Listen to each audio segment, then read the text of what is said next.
Everyone, welcome to my channel. నేను మీ లక్ష్మీ శ్రీనివాస్ అండి. అందరూ ఎలా ఉన్నారండి? నేనైతే చాలా బాగున్నానండి. ఈ వ్లాగ్ అయితే యాక్చువల్లీ వీడియోస్ ఫ్రైడే రోజు ఎత్తింది. కొన్ని ఇబ్బందుల వల్ల లేట్గా పోస్ట్ చేస్తున్నానండి. ఈ వీడియోలో గౌరమ్మని అయితే కిచెన్లో పెట్టుకున్నానండి. దాని గురించి మీకు చూపిద్దామని వ్లాగ్ పోస్ట్ చేస్తున్నానండి. అసలైతే పూజ గదిలో అయితే మామూలుగా గౌరమ్మ సెట్ అనేది పెట్టుకున్నానండి. కానీ కిచెన్లో ఇలాంటి గౌరమ్మని మనం ఒకటి పెట్టుకోవాలనేసి చాలా రోజులుగా అనుకుంటున్నానండి. ఒక 2 years నుంచే అనుకుంటున్నాను, కానీ అది పెట్టుకోలేకపోతూ ఉండింది. కానీ ఇవాళైతే నేను అస్సలు అనుకోలేదండి పెట్టుకుంటానని. సడన్గా అనిపించిందండి ఇవాళ పెట్టుకోవాలా మనం గౌరమ్మని అనేసి ఇది ఏర్పాటు చేసుకుంటూ ఉన్నానండి. ఇక్కడ కిచెన్లో వీసాన మూలలో ఇది పెట్టుకుంటామని అన్నీ క్లీన్ చేసుకొని ముగ్గు వేసుకొని గౌరమ్మని అయితే నిలుపుకున్నానండి. ఆ దేవుడు ఆజ్ఞ లేనిదే మనం ఏది చేయలేం కదండి. ఇప్పటికే అనుగ్రహించింది అనుకుంటానండి. ఈ రోల్ కూడా నా దగ్గర చాలా రోజులుగా ఉందండి, కానీ ఇలాగా ఏర్పాటు చేసుకోలేకపోయాను. ఇవాళే కుదిరిందండి ఇలా చేసుకునేదానికి నాకు. ఇంకా ఈ రోల్ని తీసుకొని ఇంకా బాగా క్లీన్ చేసుకొని ఇంకా పసుపు కుంకుమ బొట్టులతో అలంకరించుకొని ఇక్కడ దీపం ధూపం సమర్పించుకొని ఇక్కడ పూజ చేసుకుంటూ ఉన్నానండి. అస్సలు అనుకోలేదండి ఈరోజు నేను గౌరమ్మని పెట్టుకుంటానని. అసలు ఎక్కడి నుంచి వచ్చిందో నాకు ఆ ఎనర్జీ. తక్కువని ప్రసాదం కూడా రెడీ చేసేసానండి. ప్రసాదంగా బియ్యం పాయసం అయితే చేసుకున్నానండి. ఇక్కడ ఆ గౌరమ్మకి ఆహ్వానం పలుకుతూ ఇక్కడ గడపలికి కూడా దీపాలు పెట్టుకొని పూజ చేసుకుంటూ ఉన్నానండి. ఇంకా పూజ రూమ్లో కూడా దీపాలు వెలిగించుకుంటూ, ఇదండి నా గౌరమ్మ సెట్టు. ఇక్కడ కూడా దీపాలు వెలిగించుకుంటూ ఇక్కడ పూజ చేసుకుంటూ ఉన్నానండి. లలిత అమ్మవారికి కూడా పాయసం సమర్పించుకొని ఇంకా పూజ అనేది ఇక్కడ చేసేసుకుంటూ ఉన్నానండి.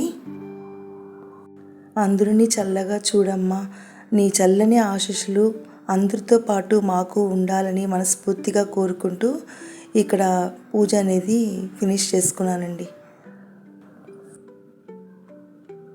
గౌరమ్మకు కూడా ఇక్కడ మనస్ఫూర్తిగా కృతజ్ఞతలు తెలుపుకుంటున్నానండి. ఇదైతే నైట్ డిన్నర్కి రెడీ చేసుకుంటున్నానండి. ఇక్కడ నూడిల్స్ అయితే రెడీ చేసుకుంటూ ఉన్నానండి. దానికి కావాల్సిన వెజిటేబుల్స్ అంతా కూడా రెడీ చేసాను. ఇక్కడ ఇదైతే అల్లం తెల్లగడ్డ పేస్ట్ అండి.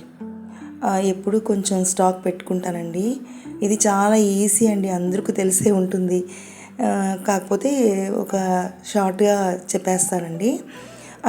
ఏం లేదండి, ప్యాన్లో ఆయిల్ వేసుకొని అందులో ఆనియన్స్ పచ్చిమిర్చి దాంతోపాటు కొద్దిగా సాల్ట్ వేసుకొని కొద్దిగా మగ్గనిచ్చి మగ్గిన తర్వాత వెజిటేబుల్స్ నేనైతే క్యారెట్ బీన్స్ సన్నగా తరిగి వేసేస్తున్నానండి.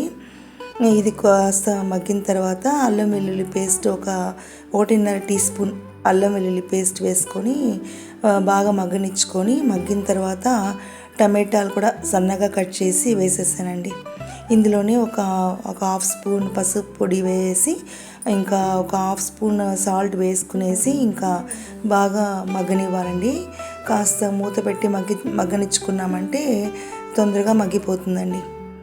ఇంకా దీనికి సరిపడా నీళ్ళు అనేది నేను ఆల్రెడీ బాయిల్ చేసి పెట్టుకున్నాను. ఆ బాయిల్ చేసిన వాటర్ దీంట్లో యాడ్ చేసుకొని ఇంకా కాస్త తెల్లనివ్వాలండి.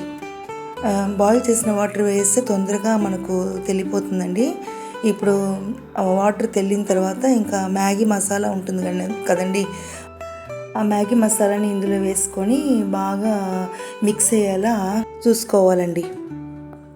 అంతా ఒకసారి మిక్స్ అయిన తర్వాత మనం నూడిల్స్ దీంట్లో యాడ్ చేసుకొని అన్నీ ఒకసారి బాగా కలిపెట్టుకుంటే మనకి నూడిల్స్ అనేది రెడీ అయిపోతుందండి.